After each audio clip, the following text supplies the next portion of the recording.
Okay, what if I told you that you could predict your company's future? Seriously, today we're going to dive into a simple but incredibly powerful shift in how we look at data. It's all about moving from just recording the past to actively shaping what comes next. Think about it this way. Managing a business is a whole lot like driving a car. You need to know where you've been for sure, but your main focus has to be on the road ahead, right? And yet so many of us fall into this really common trap. We spend a ton of our time looking at things like last month's income statement or those quarterly revenue reports. Now, these are incredibly important, of course. They tell us if we hit our goals. They're a direct reflection of all our decisions and efforts. But there's a problem, a really big one. By the time you're actually reviewing last month's numbers, you might already be halfway through the current month. The game for that last period, it's already over. You can learn from it, yeah, but you can't go back and change the score. This whole reliance on backward-looking data is what we call driving in the rear view. And those metrics we're all looking at, they have a specific name, lagging indicators. So let's break down what that really means. So a lagging indicator is an output. It's the final score on the board after the game is finished. It just tells you what happened, a result that's already set in stone. Essentially, it's a measure of history.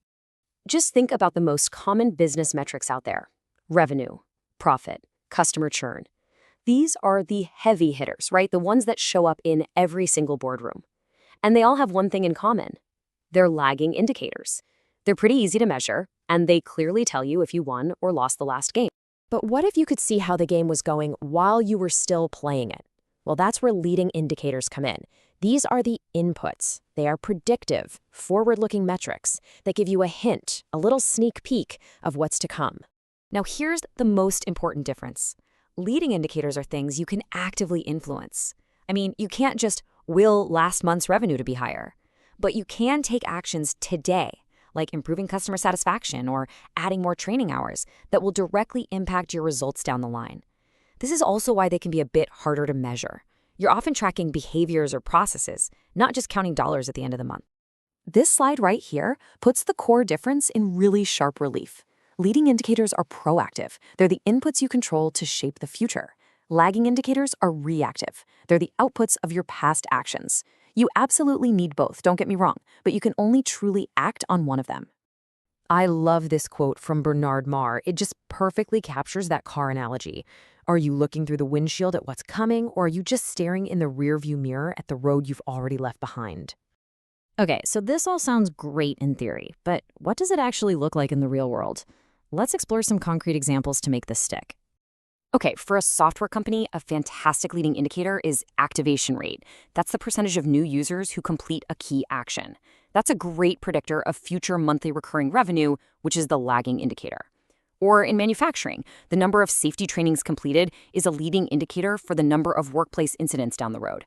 You see the pattern, right? Inputs and outputs. Here's probably one of the most famous examples of a leading indicator ever.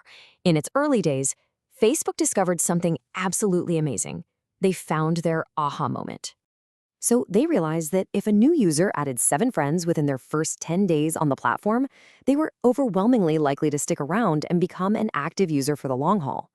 That one single, actionable leading indicator became the company's North Star, predicting that crucial lagging outcome of long-term retention. So how do you find these connections for your own work? That's the central challenge, really. It's often a mix of deep data analysis and a whole lot of experimentation to find those predictive links. But one really powerful way to think about it is something called the factory model. Just imagine your business is a factory. The things you put into the machine, the raw materials, the processes, the quality checks, those are your leading indicators. You can control these. And the final product that comes out at the very end of the assembly line, yep, that's your lagging indicator. This is a perfect practical example. Let's say your goal is to reduce customer churn. That's a lagging indicator. You can't just wish it lower, right? Instead, you have to focus on the inputs you can control, improving the onboarding experience, driving adoption of key features, and boosting daily user engagement. Every one of those is a leading indicator that directly influences that final output. So let's bring all this together. The goal isn't to get rid of lagging indicators at all. It's to build a more complete, more forward-looking view of your performance. So I want you to take a hard look at your own dashboards and reports. When your team gets together to discuss performance, are you only talking about what already happened, or are you focusing on the inputs you can control right now to influence next month's results? The key takeaway here is all about balance. You absolutely need lagging indicators to know the score, to confirm if your strategy is actually working. But you need those leading indicators to tell you how to play the game, to guide your daily actions, and to give you a chance to course correct before it's too late. So if there's just one thing to remember from all of this, let it be this.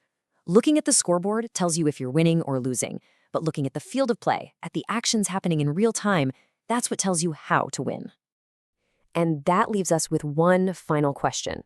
When you look at your metrics, are you just reading the final score after the fact? Or are you actively managing the inputs to play the game you actually want to win?